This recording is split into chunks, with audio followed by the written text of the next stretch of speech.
Piktruga Henryga mafam amada lai. Piktruna ngai ko haibane asi Manipuri se sa kiseba. Henry kaya hinade yoliba mi singduga mayang machana ga oire. Asina taba macha siba. Lao mayang ni kaina phibam singsiga. Piktru su thawaina ni ngai tawrei. Idea ro hasini ko. Si sa dradi yum da haloi. Asi hairaga gari dagi kumthakre. Henry su upai leitre. Hoi lao. Aidi janing de ko. Henry makut kadu gloves usillaga mask tuga hangoi bana loire. Piktru di amuk toiba mamita nam doi khei sa silli.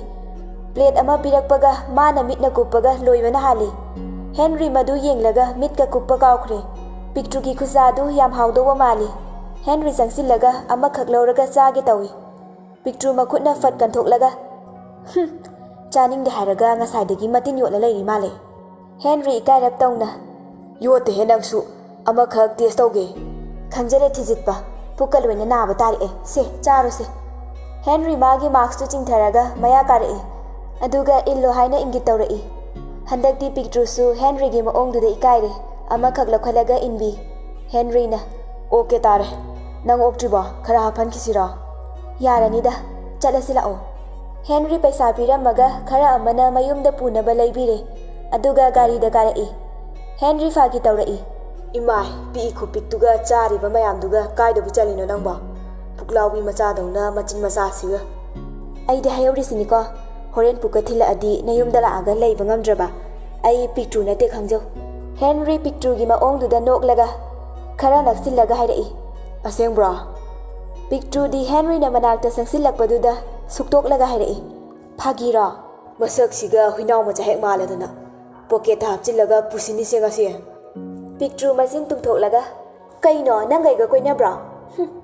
acha koina da na tra ngasai dai date ka chani sa nangi se kaino matpe malida kariya masi ai hora ge da thijit pa nang yam hoksanu ko ai sarok sani nang na sarok kai doi ba nachin maja do petrong yang ngange puklaw wi dona. Piktru masin du makut na khumjil laga hairei protection hana ta hoge si matang si already I jong na ni ko nang ai na ngasi dagi huinaw macha ko ra doine ngasi ne huinaw macha ina jikla di kya na te jare ko chasila o ani du marayen na yena dana yum da halai.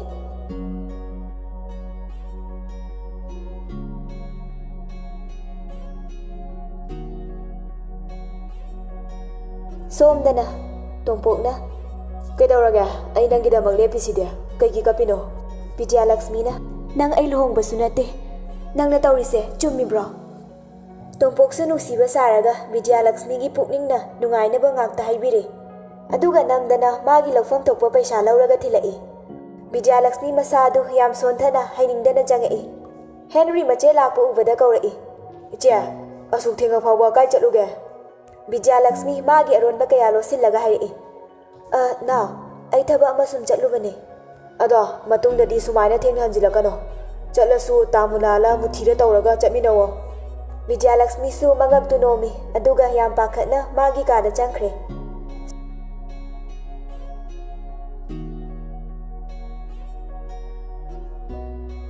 Somdana Piktruna pabadubu pate karak toba ke awat izano thengsu thengzile tawrise thembina la aniye ado natai leram sano Ivani dukan phokda chatluse hoi ai itai da hairamge.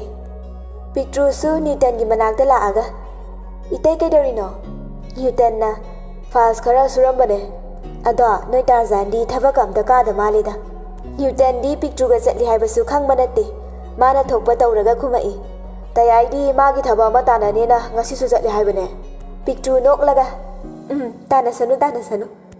Piktru lo na Newton gi phone du lauthok laga maning da puthorei somda mache na ngai horiga kaw khai. Newton gi phone dagi Henry da call tawsili somda Henry phone du okhat ke tawbaga amuk magi phone dagi tawi. Henry na Newton gi phone du hek okpaga Piktru gi call aksili. Piktru amusu kakthalaga sanai aduga Newton gi phone du hanglaga call tawrambagi outgoing ka du loina ka I. Piktru amuk Henry da call tawi. Henry di Piktru gi phone lakpada haraun okhatli huinaw macha Piktru aroi vida ke tharei kana ga no nang nga sai de visually do ha. Henry su magi thokpa ama tawraga khumai mi thabak ki mi wari sana bane. Piktru su sauba saraga hairei ꯑꯣ ꯑꯗꯨ ꯑꯣꯏꯔꯗꯤ screenshot ꯂꯧꯔꯒ ꯊꯥꯔꯛꯑꯣ Henry ꯃꯊꯥ ꯁꯥꯔꯦ ꯅ꯭ꯌꯨꯇꯟꯒ ꯍꯥꯏꯔꯝꯃꯁꯨ ꯐꯗꯧꯅꯤ ꯈꯜꯂꯒ ꯂꯩꯔꯦ ꯄꯤꯛꯇ꯭ꯔꯨꯅ ꯅꯪꯅ ꯀꯣꯏꯅꯔꯤꯕ ꯅꯨꯄꯤ ꯄ꯭ꯔꯤꯇꯤ ꯄꯦꯔꯥꯡ ꯍꯥꯏꯕ꯭ꯔꯣ ꯃꯥꯒ ꯐꯖꯅ ꯋꯥꯔꯤ ꯁꯥꯟꯅꯖꯔꯣ ꯑꯁꯤ ꯍꯥꯏꯔꯒ ꯐꯣꯟꯗꯨ ꯀꯛꯏ ꯑꯗꯨꯒ ꯁ꯭ꯋꯤꯆ ꯑꯣꯐ ꯊꯝꯖꯟꯈ꯭ꯔꯦ ꯇꯨꯡꯗꯒꯤ ꯊꯦꯝꯕꯤꯅ ꯃꯅꯥꯗꯨ ꯂꯩꯔꯒ ꯆꯤꯡꯗꯨꯅ ꯄꯣꯔꯛꯏ ꯉꯁꯥꯏꯗꯒꯤ ꯑꯩꯅ ꯁꯣꯝꯗ ꯉꯥꯏꯔꯒ ꯅꯪꯅ ꯁꯤꯗ ꯀꯩ ꯍꯨꯔꯥꯜꯂꯤꯅꯣꯕ ꯑꯌꯣ ꯁꯤꯔꯦ ꯆꯔꯥꯡ ꯅꯥꯌꯦ ꯊꯥꯗꯣꯛꯑꯣ ꯅꯠꯇꯦꯅꯦ ꯅꯪ ꯃꯈꯥ ꯇꯥꯕ ꯅꯪꯗ꯭ꯔꯤ ꯄꯤꯛꯇ꯭ꯔꯨꯅ ꯃꯈꯨꯠꯇꯨ ꯐꯠ ꯀꯟꯊꯣꯛꯂꯒ ꯅ꯭ꯌꯨꯇꯟꯒꯤ ꯃꯅꯥꯛꯇ ꯆꯦꯟꯁꯤꯜꯂꯤ ꯅ꯭ꯌꯨꯇꯟꯅ ꯀꯩꯗꯧꯔꯒꯦ ꯄꯤꯛꯇ꯭ꯔꯨ ꯐꯣꯟꯗꯨ ꯂꯣꯠꯅ ꯊꯝꯃꯒ ꯍꯥꯏꯔꯛꯏ ꯆꯔꯥꯡꯅ ꯑꯩꯉꯣꯟꯗ ꯐꯨꯔꯤꯕ ꯀꯥꯏꯗ ꯐꯨꯔꯛꯏꯅꯣ ꯄꯤꯛꯇ꯭ꯔꯨ ꯀꯩꯁꯨ ꯈꯟꯗꯅ ꯍꯥꯏꯔꯛꯏ ꯇꯨ ꯃꯤꯒꯤ ꯅꯥꯁꯦ ꯃꯥꯅ ꯂꯩꯈꯥꯏꯔꯤꯕ ꯅ꯭ꯌꯨꯇꯟꯁꯨ ꯚꯥꯞ ꯑꯣꯏꯔꯨꯗꯦ ꯆꯪꯁꯤꯜꯂꯒ ꯄꯤꯛꯇ꯭ꯔꯨꯒꯤ ꯃꯅꯥꯗꯨ ꯌꯦꯡꯕꯤ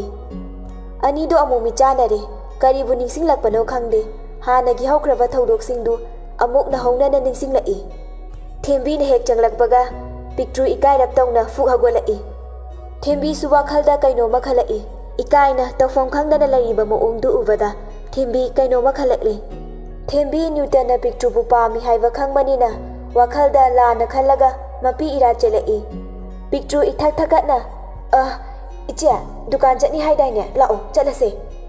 ꯑꯁꯤ ꯍꯥꯏꯔꯒ ꯄꯤꯛꯇ꯭ꯔꯨ ꯃꯥꯡ ꯊꯥꯅ ꯌꯥꯝ ꯊꯨꯅ ꯆꯠꯈ꯭ꯔꯦ ꯊꯦꯝꯕꯤꯁꯨ ꯇꯨꯡꯗ ꯇꯞꯅ ꯏꯟꯅꯔꯛꯏ ꯍꯦꯟꯔꯤ ꯅ꯭ꯌꯨꯇꯟꯗ ꯀꯣꯜ ꯇꯧꯔꯛꯏ ꯅ꯭ꯌꯨꯇꯟꯅ ꯇꯌꯥꯏ ꯀꯩ ꯂꯩꯔꯒꯦ ꯋꯥꯒ ꯐꯖꯅ ꯍꯥꯏꯕ ꯅꯪꯗꯦ ꯍꯦꯟꯔꯤꯅ ꯂꯋꯥꯏ ꯂꯨꯇꯣꯟꯗꯒꯤ ꯂꯥꯛꯑꯒ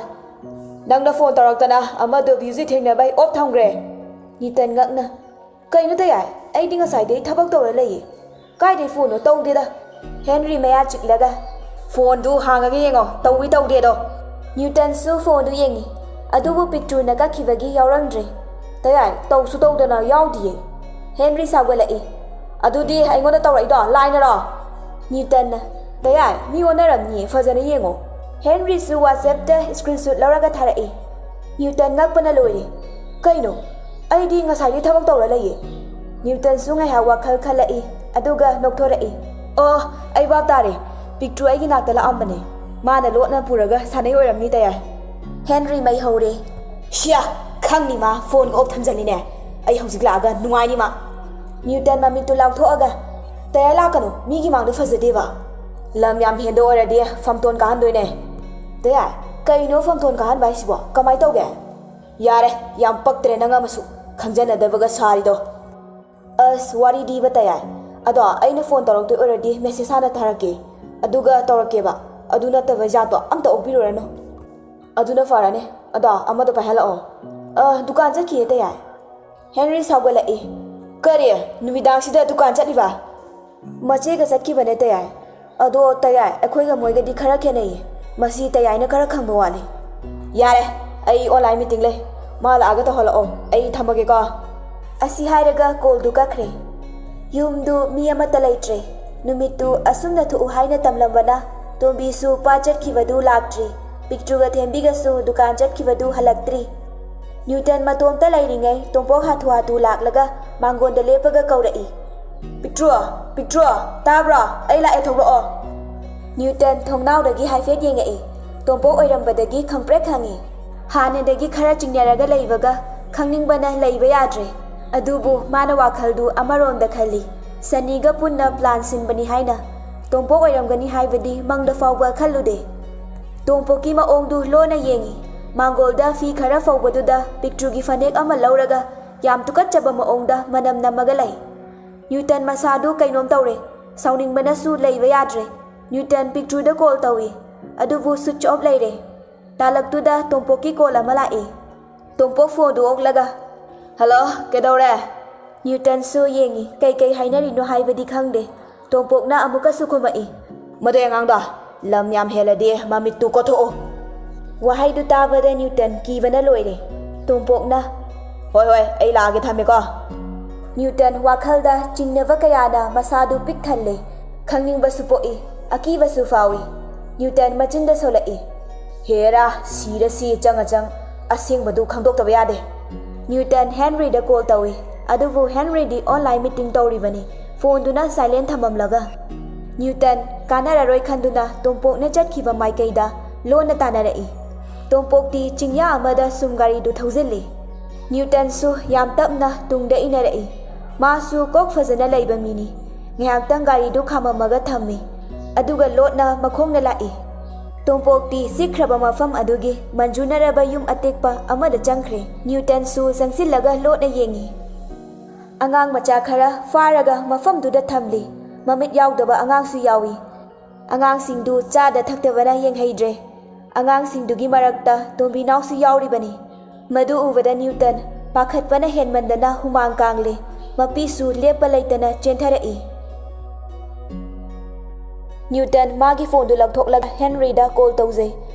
som da ne Henry online meeting loiraga changai phone du yengbada Newton gi miss call kunthra muk lairami Henry noklaga machinda solai masi angang sidi bu ko I karakta na ne Newton gi call du amuk sulai adubu Henry di Piktru na saneri voining dana adum lai phone du oktre som da Newton na tayai amta pairo Newton Piktru da amuk call tawi adu su switch off laire Newton kapaga makok tu pairaga lay Henry su Piktru oiraga oi Newton oiraga oi haina call du amu back tawsilai adubu laibak thibana Newton bab oi hodadana phone du silent thamodre phone lakpagi ringtone makhol du tabada Newton pakhatna phone du okay tawi adubu pakhatpana henmandana phone du soidana kakre somdana tompokna mamit mana sangdoktuna kanano yengo tanawo tompoki mi mayam du Newton bu huptana tanarai Newton su upai lairaroi khanduna hotana cheli Henry amuksu call tawsilai Newton phone du paikhatli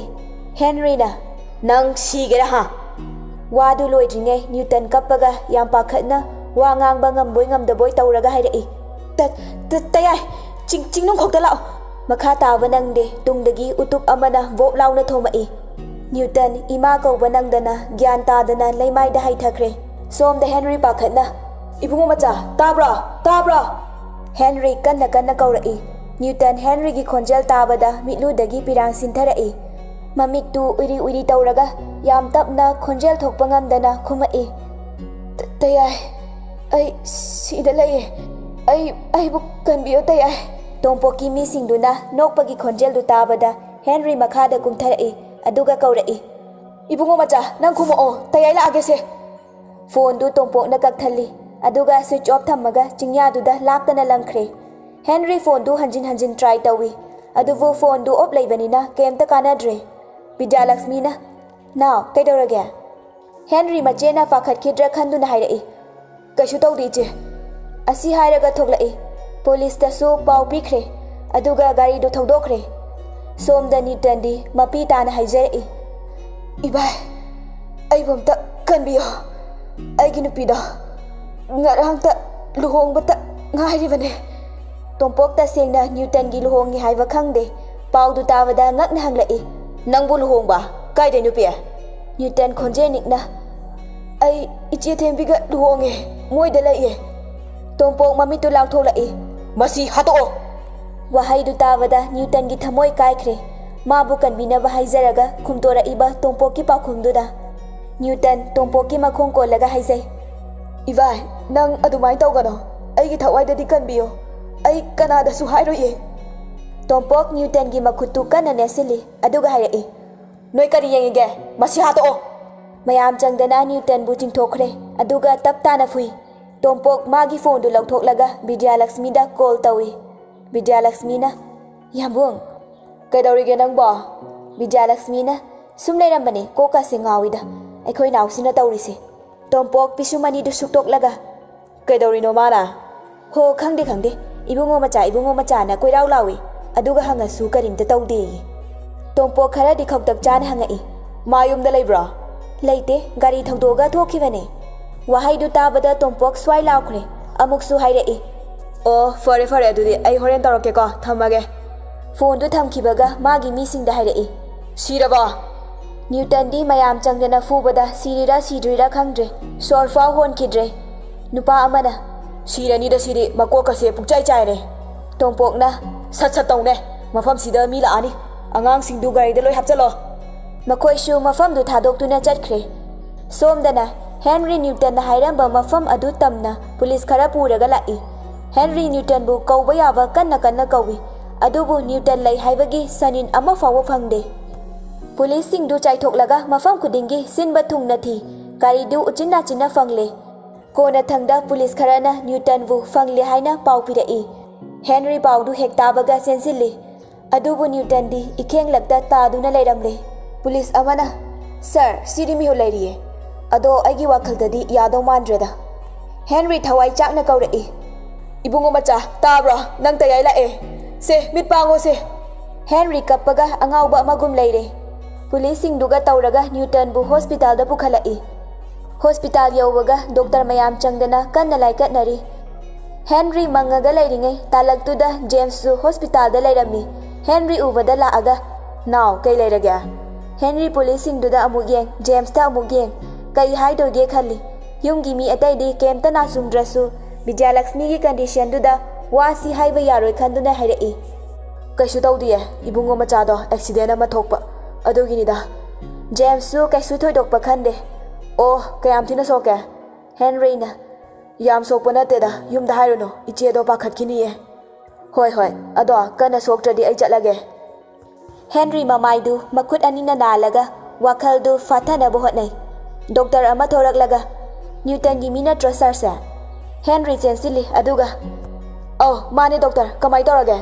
"ꯏꯁꯣꯔ ꯈꯨꯔꯨꯝꯁꯦ, ꯍꯧꯖꯤꯛ ꯃꯥ ꯀꯣꯃꯥꯗ ꯂꯩꯌꯦ, ꯐꯤꯕꯝ ꯌꯥꯝ ꯊꯤꯅ ꯁꯣꯛꯏ, ꯇꯝꯕ ꯉꯝꯗ꯭ꯔꯤ꯫ ꯑꯗꯣ ꯑꯣꯄꯔꯦꯁꯟ ꯑꯃ ꯇꯧꯅꯕ ꯇꯧꯁꯤ, ꯁꯤꯒꯤ ꯍꯤꯗꯥꯛꯁꯤꯡꯁꯦ ꯑꯊꯨꯕꯤꯗ ꯄꯨꯕꯤꯔꯛꯑꯣ"꯫ ꯍꯦꯟꯔꯤ ꯃꯁꯥꯗꯨ ꯂꯩꯐꯝ ꯈꯪꯗ꯭ꯔꯦ꯫ ꯍꯤꯗꯥꯛꯁꯤꯡꯗꯨ ꯄꯤꯔꯒ ꯑꯣꯄꯔꯦꯁꯟ ꯇꯧꯕ ꯆꯪꯈ꯭ꯔꯦ꯫ ꯉꯥꯏꯍꯥꯛꯇꯪ ꯂꯩꯔꯒ ꯄꯤꯛꯇ꯭ꯔꯨꯁꯨ ꯀꯣꯜ ꯇꯧꯁꯤꯜꯂꯛꯏ꯫ ꯍꯦꯟꯔꯤ ꯈꯣꯟꯖꯦꯜ ꯅꯤꯛꯅ "ꯍꯦꯂꯣ"꯫ ꯄꯤꯛꯇ꯭ꯔꯨ ꯉꯛꯅ "ꯀꯩꯗꯧꯔꯒꯦ, ꯅꯁꯥ ꯅꯨꯡꯉꯥꯏꯇꯕ꯭ꯔꯣ"꯫ "ꯀꯩꯁꯨ ꯇꯧꯗꯤꯌꯦ, ꯏꯇꯩꯗꯣ ꯀꯥꯏ ꯆꯠꯈ꯭ꯔꯕꯅꯣ ꯈꯪꯗꯦ, ꯐꯣꯟ ꯇꯧꯔꯁꯨ ꯁ꯭ꯋꯤꯆ ꯑꯣꯐ ꯂꯩꯌꯦ꯫ ꯃꯥ ꯍꯧꯖꯤꯛ ꯑꯦꯛꯁꯤꯗꯦꯟ ꯃꯆꯥ ꯑꯃ ꯊꯣꯛꯇꯅ ꯂꯩꯌꯦ"꯫ ꯋꯥꯍꯩꯗꯨ ꯇꯥꯕꯗ ꯄꯤꯛꯇ꯭ꯔꯨ ꯄꯥꯈꯠꯅ "ꯀꯩꯅꯣ ꯅꯪ ꯍꯥꯏꯁꯤꯕꯣ, ꯑꯁꯦꯡꯕ꯭ꯔꯣ"꯫ "ꯀꯩꯁꯨ ꯇꯧꯔꯣꯏꯗ, ꯀꯩꯝ ꯈꯟꯒꯅꯣ"꯫ "ꯃꯥꯗꯤ ꯀꯃꯥꯏꯅ, ꯀꯥꯏꯗ ꯊꯣꯛꯂꯤꯕ, ꯀꯥꯏꯗ ꯂꯩꯒꯦ ꯍꯧꯖꯤꯛ"꯫ ꯍꯦꯟꯔꯤ ꯋꯥꯗꯨ ꯑꯣꯟꯊꯣꯛꯂꯒ ꯍꯥꯏꯔꯛꯏ꯫ "ꯑꯩꯅ ꯀꯧꯕꯅꯦ, ꯑꯗ ꯒꯥꯔꯤ ꯑꯃꯒ ꯊꯦꯡꯒꯥꯏꯅꯩ ꯍꯥꯏꯌꯦ, ꯍꯣꯁꯄꯤꯇꯥꯜꯕꯨꯗꯤ ꯁꯤꯖꯗꯅꯦ"꯫ "ꯑꯗꯣ ꯒ꯭ꯌꯥꯟꯗꯤ ꯇꯥꯕ ꯅꯠꯇ꯭ꯔꯣ"꯫ "ꯇꯥꯏꯌꯦ"꯫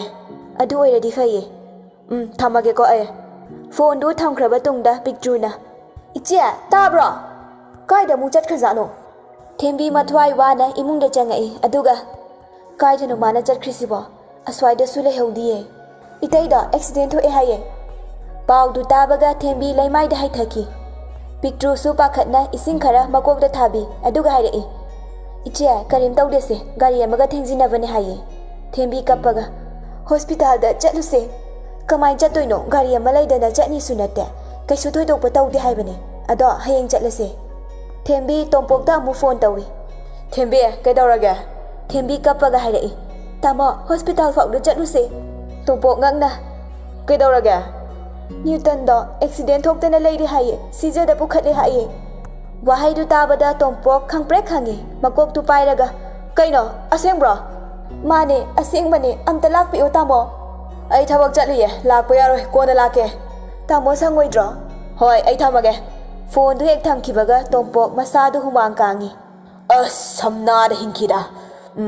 ꯍꯟꯗꯛ ꯅꯣꯡꯃ ꯅꯤꯅꯤꯁꯤꯗ ꯑꯩ ꯃꯥꯕꯨ ꯂꯣꯏꯁꯤꯟꯗꯕ ꯌꯥꯗꯦ"꯫ ꯇꯣꯝꯄꯣꯛ ꯑꯃꯨꯛꯁꯨ ꯃꯇꯣꯝꯇ ꯅꯣꯛꯂꯛꯏ ꯑꯗꯨꯒ ꯕꯤꯖꯌꯂꯛꯁꯃꯤꯗ ꯀꯣꯜ ꯇꯧꯏ꯫ ꯕꯤꯖꯌꯂꯛꯁꯃꯤꯅ "ꯍꯦꯂꯣ"꯫ ꯇꯣꯝꯄꯣꯛ ꯀꯩꯁꯨ ꯈꯪꯗꯕ ꯁꯥꯔꯒ "ꯅ꯭ꯌꯨꯇꯟꯗꯣ ꯀꯌꯥꯝ ꯊꯤꯅ ꯁꯣꯛꯀꯦ"꯫ ꯇꯣꯝꯄꯣꯛ ꯕꯤꯖꯌꯂꯛꯁꯃꯤ ꯈꯪꯍꯜꯂꯝꯃꯣꯏ ꯍꯥꯏꯕ ꯈꯪꯂꯤꯕꯅꯤ, ꯑꯗꯨꯕꯨ ꯍꯦꯟꯔꯤꯅ ꯁꯣꯏꯗꯅ ꯂꯪꯂꯥ ꯂꯪꯖꯤꯟ ꯊꯤꯒꯠꯂꯛꯀꯅꯤ ꯈꯪꯕꯅ ꯃꯁꯤ ꯕꯤꯖꯌꯂꯛꯁꯃꯤ ꯈꯪꯍꯜꯂꯕꯗꯤ ꯃꯥꯒꯤ ꯂꯩꯅꯥꯗꯨ ꯍꯧꯔꯛꯂꯒ ꯍꯦꯟꯔꯤ ꯇꯧꯐꯝ ꯈꯪꯗꯅ ꯇꯣꯛꯅꯕ ꯁꯤꯜꯂꯤꯕꯅꯤ꯫ ꯕꯤꯖꯌꯂꯛꯁꯃꯤꯅ "ꯀꯩꯅꯣ, ꯀꯌꯥꯝ ꯁꯣꯛꯀꯦ ꯍꯥꯏꯗꯤ"꯫ "ꯁꯣꯝꯗ ꯐꯤꯕꯝ ꯆꯥꯗꯅ ꯂꯩ ꯍꯥꯏꯌꯦ, ꯅꯪꯗꯤ ꯍꯧꯖꯤꯛꯐꯥꯎ ꯈꯪꯂꯝꯗ꯭ꯔꯤ ꯑꯣꯏꯔꯦ"꯫ ꯕꯤꯖꯌꯂꯛꯁꯃꯤ ꯃꯤꯍꯨꯜ ꯁ꯭ꯋꯥꯏ ꯁ꯭ꯋꯥꯏ ꯂꯥꯎꯕꯤ ꯍꯧꯔꯛꯂꯤ꯫ ꯃꯁꯥꯗꯨ ꯂꯩꯕ ꯌꯥꯗ꯭ꯔꯦ, ꯃꯄꯤ ꯇꯥꯔꯛꯏ ꯑꯗꯨꯒ ꯈꯣꯟꯖꯦꯜ ꯅꯤꯛꯅ ꯍꯥꯏꯔꯛꯏ꯫ "ꯏꯌꯥꯝꯕ, ꯀꯃꯥꯏ ꯇꯧꯔꯤꯅꯣ"꯫ "ꯑꯦꯛꯁꯤꯗꯦꯟ ꯊꯣꯛꯑꯦ ꯍꯥꯏꯕꯅꯦ"꯫ "ꯀꯥꯏꯗ ꯂꯩꯌꯦꯒꯦ"꯫ "ꯁꯤꯖ ꯍꯣꯁꯄꯤꯇꯥꯜꯗ ꯂꯩꯌꯦ ꯍꯥꯏꯕꯅꯦ, ꯑꯗꯣ ꯑꯩꯅꯅꯦ ꯍꯥꯏꯅꯨꯀꯣ, ꯊꯝꯃꯒꯦ"꯫ ꯐꯣꯟꯗꯨ ꯀꯛꯂꯒ ꯇꯣꯝꯄꯣꯛ ꯃꯁꯥꯗꯨ ꯍꯔꯥꯎꯕꯅ ꯅꯨꯡꯉꯥꯏꯕꯅ ꯂꯣꯏꯔꯦ꯫ ꯕꯤꯖꯌꯂꯛꯁꯃꯤ ꯌꯨꯝꯗꯨꯗ ꯀꯣꯏꯂꯥꯎ ꯂꯥꯎꯏ꯫ "ꯀꯅꯥ ꯀꯅꯥ ꯂꯩꯒꯦ, ꯏꯕꯨꯡꯉꯣ ꯃꯆꯥꯗꯣ ꯑꯦꯛꯁꯤꯗꯦꯟ ꯊꯣꯛꯑꯦ ꯍꯥꯏꯌꯦ"꯫ ꯖꯦꯝꯁ ꯉꯛꯂꯤ꯫ ꯍꯦꯟꯔꯤꯅ ꯍꯥꯏꯔꯛꯏꯕ ꯖꯥꯠꯂ ꯍꯥꯏꯅ ꯈꯜꯂꯤ꯫ ꯑꯃꯨꯛꯁꯨ ꯃꯆꯟꯅꯨꯄꯤꯕꯨ ꯊꯦꯝꯕꯤ꯫ "ꯀꯩꯝ ꯇꯧꯔꯣꯏꯁꯦ, ꯀꯩꯝꯇ ꯁꯣꯛꯄ ꯅꯠꯇꯦꯕ, ꯍꯥꯏꯐꯦꯠꯇ ꯅꯦꯝꯃꯤ"꯫ "ꯑꯩꯕꯨ ꯑꯝꯇ ꯊꯤꯟꯕꯤꯌꯨ, ꯇꯥꯃꯨꯅꯥꯠ, ꯒꯥꯔꯤꯗꯨ ꯊꯧꯗꯣꯔꯛꯑꯣ"꯫ ꯃꯌꯥꯝ ꯆꯪꯉꯒ ꯈꯥꯝꯅꯕ ꯀꯟꯅ ꯍꯣꯠꯅꯩ, ꯑꯗꯨꯕꯨ ꯀꯔꯤꯝꯇ ꯀꯥꯟꯅꯗꯦ꯫ ꯕꯤꯖꯌꯂꯛꯁꯃꯤꯅ ꯉꯝꯗꯨꯅ ꯅꯝꯗꯨꯅ ꯆꯠꯈ꯭ꯔꯦ꯫ ꯍꯦꯟꯔꯤ ꯃꯀꯣꯛꯇ ꯃꯈꯨꯠ ꯍꯥꯞꯄꯒ ꯒ꯭ꯌꯥꯟ ꯉꯥꯎꯅ ꯂꯩꯔꯦ꯫ ꯑꯃꯨꯛꯁꯨ ꯀꯔꯤꯅꯣ ꯍꯥꯏꯅ ꯋꯥꯈꯜ ꯈꯜꯂꯤ꯫ ꯇꯥꯂꯛꯇꯨꯗ ꯕꯤꯖꯌꯂꯛꯁꯃꯤ ꯌꯥꯝ ꯄꯥꯈꯠꯅ ꯆꯦꯟꯁꯤꯜꯂꯛꯏ꯫ "ꯅꯥꯎ, ꯏꯕꯨꯡꯉꯣ ꯃꯆꯥꯗꯤ"꯫ ꯍꯦꯟꯔꯤ ꯃꯆꯦ ꯂꯥꯛꯄꯗꯨ ꯎꯕꯗ ꯄꯥꯈꯠꯂꯦ꯫ Iche kanaga laino Munana ibungo yaima aiga lakpane Henry James bu sauning bada loire Iche kem tawdese yumda halo ai ibungo macha amta unage mado aina magi nakta lakte haina aingonda yam warokjabane Iche mi unaba yaroye yumda halo se kaishu tawroida Divyaluxmi su unanaba kan haizilai Henry su saugalai khon kalap hairei aina yumda halo di halo dana Divyaluxmi hik launa kappaga leire Munana chera mada famhalli aduga themi Henry matha sare phone du puthok James da call tawi James na now kamai tawraga Henry maya chiklaga aini chera khangan gano haibana tra nang magi fibam se khangi bana tra James ngakna kaino aidi haidena mana kappaga tholakpane Henry pisum ani du suktoklaga adudi kanana hairiba khangdiye aidi nangna hairi voining dana nangonda chaige tawramine farese ai thamage Henry phone du thamlaga wakhal khalai kanana hairi jana yumsida spy amadi leirase masi kanana haiba khangdoktaba yade Divyaluxmi kappaga leibadu ubada Henry sangsillaga hangai icheda kanana hairake Divyaluxmi kappaga nabaina ne natte kanam hairti machegi maongduda Henry kharadi chingnare Henry machinda solai thabak se hekta paktok toba yadre tapna thigatradi yararoi Henry machebu fazana them naudana yumda halankre ngahak leiraga operation shu loikre adubu Newton gi fibam di yam soksin kibana doctor singna su siba changba ani gi langdai de leire ishor kurumsi sidagi ahenba leitre haire